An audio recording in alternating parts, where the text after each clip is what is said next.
हाजिर हूं मैं राजीव। तो दोस्तों, चुनाव से पहले बीजेपी बेहद बुरी तरह से घबराई हुई दिख रही है। जैसे परीक्षा सिर पर हो और साल भर पढ़ाई न करने वाले कई छात्र। आज परीक्षा की बात इसलिए भी कर रहा हूं क्योंकि आज टीचर्स डे है, शिक्षक दिवस है।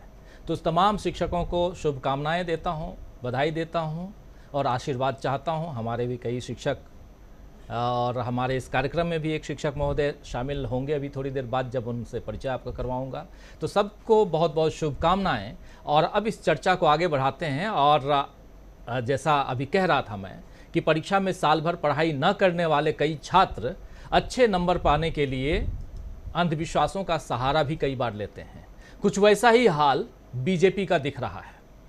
देश को आगे बढ़ाने और हर एक नागरिक को सुखी समृद्ध बनाने के लिए 9 साल का लंबा वक्त बीजेपी को मिला, लेकिन इन 9 सालों में मोदी सरकार सही दिशा में काम करने के अलावा गैर जरूरी मुद्दों को तूल देती हुई नजर आई। और अब आखिरी साल उसके पास बचा हुआ है, आखिरी साल के कुछ महीने बचे हुए हैं। लेकिन इस आखिरी साल में या इन आखिरी साल के कुछ महीनों में इंडिया नाम की चुनौती उसके सामने आ गई है, जिसकी वजह से बीजेपी को ये लग रहा है कि अब सत्ता उसके पास नहीं रहेगी। तो इस घबराहट में बीजेपी परेशान छात्र की तरह उटपटांग तरीकों का सहारा ले रही है। इंडिया शब्द को अनौपचारिक नहीं बल्कि औपनिवेशिक बता करके, इंडिया शब्द को औपनिवेशिक बता के, अंग्रेजों के द्वारा दिया गया शब्द बता करके केवल भारत का इस्तेमाल करने का नया शिगुफा सियासी आसमान में अब छोड़ दिया गया है। और अब देश में यही मुद्दा अहम हो गया है कि इसे भारत कहना है या इंडिया कहना है, भारत कहना क्यों सही है और इंडिया कहना क्यों गलत है। ये मुद्दा सबसे ज़्यादा आज की तारीख में हावी है देश की जनता के बीच, राजनीतिक दलों के बीच। बीजेपी की घबराहट ऐसी है कि राष्ट्रपति तक को अपनी सियासी रणनीति में बीजेपी घसीट लाई है। ये तस्वीर देखिए जो आप देख रहे हैं, द प्रेसिडेंट ऑफ भारत। ये आमंत्रण है, निमंत्रण पत्र जिसे कहते हैं। इसमें प्रेसिडेंट ऑफ भारत लिखा हुआ है। भारत के लोग तो समझ जाएंगे कि यहाँ भारत के राष्ट्रपति की बात हो रही है, लेकिन ये डिनर 9 तारीख को G20 के उपलक्ष्य में राष्ट्रपति दे रही हैं। इसमें विदेशी मेहमान भी रहेंगे। उनके लिए ये देश इंडिया ही है। अब उनके सामने भारत नाम रखकर जबरन उलझन की स्थिति मोदी जी ने पैदा कर दी है। खबर है कि संसद के विशेष सत्र में भी इंडिया नाम हटाकर केवल भारत करने का विधेयक लाया जा सकता है। मोदी सरकार के पिछले कारनामों को देखते हुए इस बात में कोई आश्चर्य नहीं लगता है दोस्तों कि मोदी ऐसा कर सकते हैं, बल्कि हर वो बात जिससे बीजेपी को चुनावी फायदा हो वो मोदी जी कर गुजरेंगे। जब उन्होंने कपड़ों से पहचानने या शमशान या कब्रिस्तान करने में कोई संकोच नहीं बरता, अपने पद का ख्याल नहीं रखा, तो अब इंडिया नाम हटा देने से क्या गुरेज करेंगे और उसमें भी वो क्यों झिझकेंगे। संविधान का ये आर्टिकल 1 है जो आपके सामने है, आर्टिकल 1 पार्ट 1, और इसमें लिखा है India that is Bharat shall be a union of states.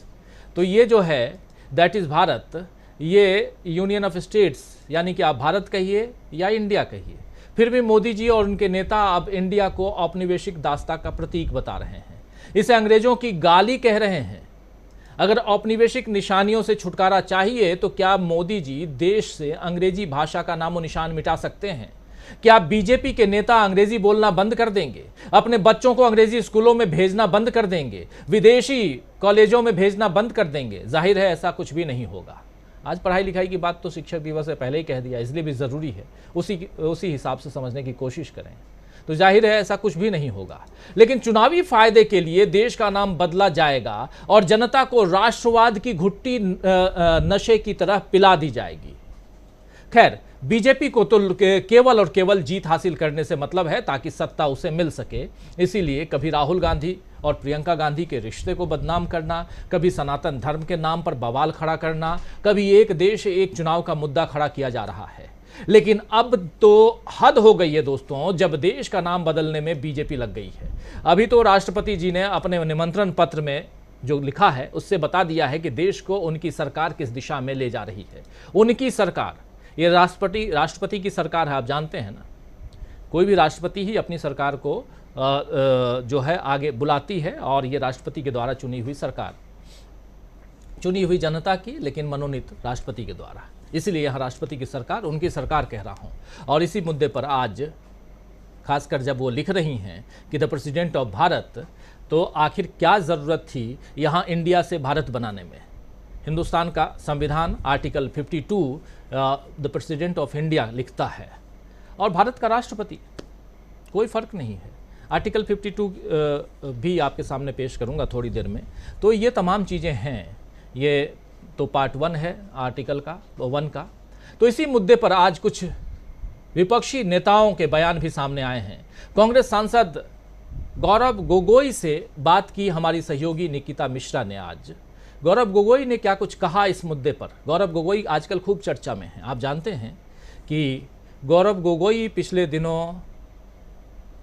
जब मणिपुर का मामला सामने था तो वो सदन में शानदार भाषण देते हुए नजर आए थे और उसके बाद फिर गौरव गोगोई 2-3 दिन पहले राजस्थान के पूर्व मुख्यमंत्री वसुंधरा राजे सिंधिया से मिलते हुए, बातें करते हुए और 1 घंटे से ज़्यादा वक्त उनके साथ गुजारते हुए नजर आए थे। उनके फोटोग्राफ सामने आए। उसके बाद से राजस्थान की जो सियासत है उसमें हलचल मच गई।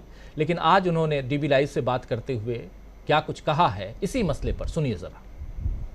हमारे साथ इस वक्त कांग्रेस के सांसद गौरव गोगोई जी हैं। सर, सबसे पहला सवाल मेरा आपसे ये रहेगा कि जिस तरीके से G20 समिट को लेकर के प्रेसिडेंट ऑफ इंडिया को लेकर के जो भारत किया गया है, जो उनको इनविटेशन दिया गया, उस पर क्या? देखिए, जब से इंडिया अलायंस गठित हुई है तभी से भाजपा को इंडिया शब्द से घृणा महसूस हो रही है। लेकिन चंद्रयान पे जो हमारा मिशन गया वो इसरो एजेंसी में आई इंडिया है। आज जो हमारे सुंदर पिचाई गूगल की सीईओ हैं वो जिस IIT से आए हैं वो आई इंडिया है। जो हमारा पुलिस का जो जवान है जो आज पंजाब में विभिन्न समस्याओं से लोगों को बचा रहा है वो IPS में आई इंडिया है। तो जो इस इंडिया के लिए चाहे खिलाड़ी हो, जवान हो, किसान हो, जो गर्व महसूस करते हैं, चाहे भारत हो या चाहे इंडिया, हम दोनों नाम को हम कबूल करते हैं, स्वीकारते हैं।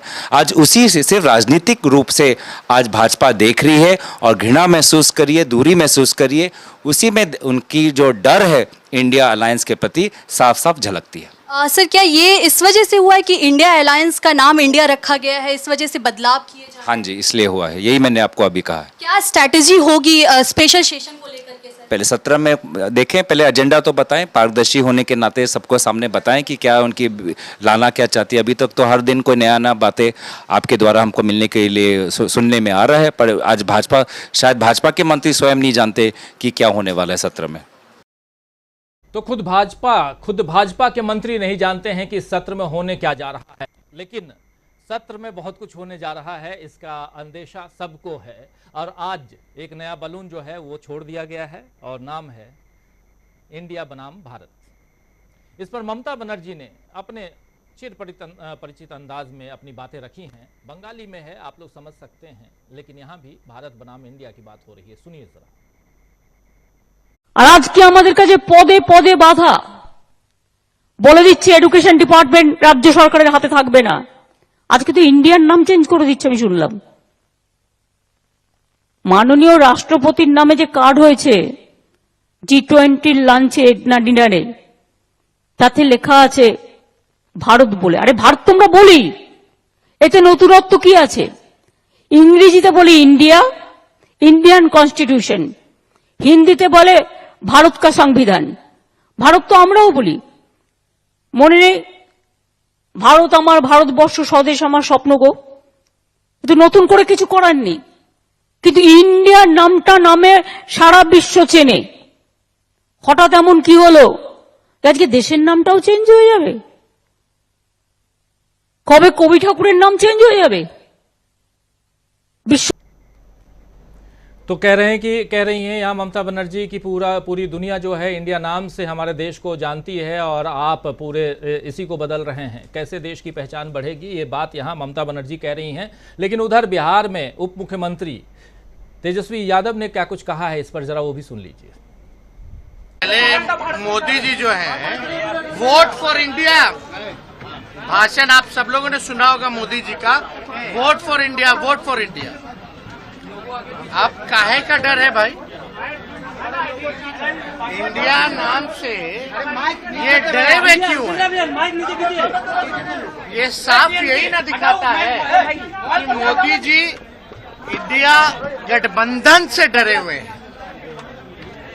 अब तक president of India, prime minister of India, passport पे देखिएगा तो इंडिया का जिक्र है, पासपोर्ट पे, आधार कार्ड पे, हर जगह जो है इंडिया का नाम है। जो संविधान का जो किताब है we the people of India, और हिंदी में जो है भारत है। अरे भाई, प्रधानमंत्री जी को अगर इंडिया नाम से आपत्ति है तो भारत नाम से भी आपत्ति होनी चाहिए, क्योंकि हमारे नारे में ही है, जुड़ेगा भारत, जीतेगा इंडिया। यानी ये पूरी तरीके से साफ हो गया है कि ये लोग डरे हुए हैं। कुछ दिन पहले तक वोट फॉर इंडिया बोलते थे, अब जो है इंडिया का नाम छुपा करके भारत लिख रहे हैं। तो वोट फॉर इंडिया बोलते थे, लेकिन अब वो वोट फॉर भारत बोलेंगे क्या? और बहुत सारी योजनाएं हैं जिसमें भारत लिखा हुआ है, और क्या ये तमाम जहां जहां भारत शब्द है उस शब्द से किनारा, यानी कि उन शब्दों को बदल करके सीधे भारत पर ले आएंगे क्या? बहुत सारी बातें यहाँ हैं, बहुत सारे सवाल हैं, उन सवालों का जवाब ढूंढेंगे हम। लेकिन इसी विषय पर दिल्ली के मुख्यमंत्री अरविंद केजरीवाल ने भी अपनी बातें रखी हैं, ज़रा उनको सुन लेते हैं। ऐसा कहा जा रहा है, इसलिए किया जा रहा है क्योंकि इंडिया नाम का कई सारी पार्टियों का एक अलायंस बना है जिसका नाम इंडिया है।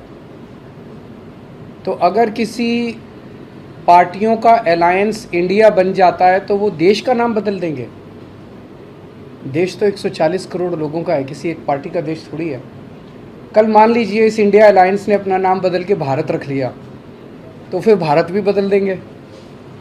फिर क्या भारत का नाम बीजेपी रखेंगे, या भारत का नाम फिर क्या रखेंगे? मान लो इंडिया अलायंस ने कल एक मीटिंग करके अपना नाम इंडिया से बदल के भारत रख लिया, तो क्या ये फिर भारत का नाम भारत बदल देंगे? ये क्या मजाक है? देश है भाई, देश इतने हजारों साल पुराना भारत देश है, इतनी बड़ी पुरानी संस्कृति है, इतना पुराना हमारा देश है, उसका नाम इसलिए केवल बदल के रखा जा रहा है क्योंकि इंडिया अलायंस बन गया। और बीजेपी को ये लग रहा है कि थोड़े बहुत 4 वोट इनके कम हो जाएंगे इंडिया अलायंस बनने से, तो वोट कम हो जाएंगे इसलिए भारत का नाम बदल दो। ये तो देश के साथ गद्दारी है। मतलब पार्लियामेंट पैनिक बटन मतलब दब चुका है, ऐसा लगता है कि जो असर पैदा हुआ है। देखिए, तो सुन रहे थे आप अरविंद केजरीवाल को, इंडिया बनाम भारत, यहाँ भी बातें हो रही हैं। बीजेपी दोस्तों इंडिया नाम को कागजी पन्नों से मिटा सकती है, लेकिन क्या जनता के मन से या दुनिया में जगह जगह दर्ज इंडिया के नाम को मिटा पाएगी बीजेपी? या खीज में उठाए गए ये जो कदम हैं, इन कदमों से बीजेपी अपनी जीत की बची खुची संभावना को ही मिटा देगी? आइए इसी पे आज चर्चा करते हैं, समझने की कोशिश करते हैं कि बीजेपी के लिए देश पहले है या चुनावों में जीत पहले है। यहाँ इसलिए ये बात कह रहा हूँ क्योंकि ये सब कुछ जो कुछ भी हो रहा है ये चुनावी जीत के लिए किया जा रहा है। क्या ऐसा ही है? लेकिन एक बार जरा सुन लेते हैं प्रियंका चतुर्वेदी क्या कुछ कह रही हैं। जरा प्रियंका चतुर्वेदी को ले आइए। G20 की डिनर मीटिंग के लिए राष्ट्रपति जी ने जो इनविटेशन भेजा है, उन्होंने प्रेसिडेंट ऑफ भारत लिखा है। उससे अटकलें ये शुरू हो गई हैं कि शायद नरेंद्र मोदी जी जो स्पेशल सेशन बुला रहे हैं उसमें इंडिया का नाम भारत करने वाले हैं। सबसे पहले तो मैं ये कहूँगी, चाहे कृष्णा का हो या राम, है भगवान के 2 नाम। चाहे इंडिया का हो या भारत, है हमारी भूमि, हमारी मातृभूमि के 2 अलग अलग नाम, पर काम एक ही है। प्रधानमंत्री नरेंद्र मोदी जी ने जब सत्ता संभाली थी 2014 में, उन्होंने वादा किया था कि भ्रष्टाचार हटाएंगे, महंगाई हटाएंगे, महिला सम्मान करेंगे, जवानों को सुरक्षित रखेंगे, हमारे किसानों को दुगनी आमदनी देंगे। वो सब तो जुमला करार कर दिया। पर हंसी इस बात की आती है कि जैसे ही 28 पार्टियों का अलायंस इंडिया के नाम से उभरा, तब से ही जो तिलमिलाहट दिख रही थी, जो बौखलाहट दिख रही थी, जो प्रधानमंत्री के हर एक स्पीच में, जो पार्लियामेंट में भी हमने उनको जबरन बुलाया नो कॉन्फिडेंस मोशन के तहत, उसमें भी इंडिया को इतना कोस रहे थे, इंडिया की तुलना टेररिस्ट आउटफिट से कर रहे थे। आज उन्होंने उसके, अगर करते भी हैं, एक कदम आगे बढ़ा है। प्रधानमंत्री जी, बौखलाहट नाम बदलने से नहीं आपकी सही होगी, काम करने से होगी। और देश अब बहुत स्पष्ट हो गया है कि जुड़ेगा भारत, जीतेगा इंडिया। और वो आपसे सवाल पूछ रहा है, नाम बहुत बदले, आपका काम नहीं बदला। तो जुड़ेगा भारत और जीतेगा इंडिया, ये स्लोगन है इस इंडिया अलायंस का। और यहाँ भारत भी है और इंडिया भी है। किस किस को बदलोगे, ये सवाल पूछे जा रहे हैं, खासकर विपक्षी इस गठबंधन की तरफ से। आपने तमाम नेताओं के, गौरव गोगोई से लेकर प्रियंका चतुर्वेदी तक, सबकी बातें यहाँ सुन ली। अब चलिए हमारे पैनलिस्ट महोदय जो हमारे साथ जुड़े हुए हैं, उन सब की बात भी आप तक रखते हैं। और उनसे पहले परिचय आपको करवाता हूँ। तमाम साथी जो